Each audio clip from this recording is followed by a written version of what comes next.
Tantangannya tergantung dari orang yang kita pengen rekrut sih. Tugasnya itu untuk apa? Soalnya kan kalau misalnya kita mencari profesional atau kita pengen merekrut lah ya, fungsi itu biasanya cuma ada dua.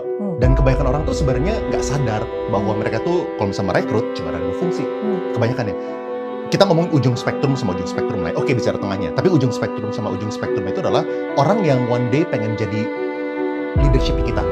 Struktur leadership mereka pengen bisa naik gitu kan. Sama di ujung lagi adalah orang yang pengen kita kasih sebuah kerjaan yang repetitif. Ini ujung ke ujung. Yang leadership yang kita pengen grooming itu harus orang yang ambisius. Yang ujung sini itu nggak boleh orang ambisius. Nah, kita harus clear dulu nih, kita pengen cari yang mana.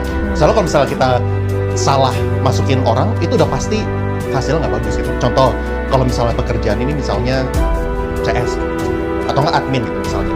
CS atau admin itu bisa memerlukan orang yang secara perlu orang yang ambisius kalau misalnya ini dalam tahap creating SOP. Misal kita baru kita butuh orang yang ambisius. Tapi kalau misalnya SOP udah jalan, ini repetitif terus, nggak ada perubahan, nggak ada inovasi, kita butuh orang yang satisfied dengan repetitif job gitu.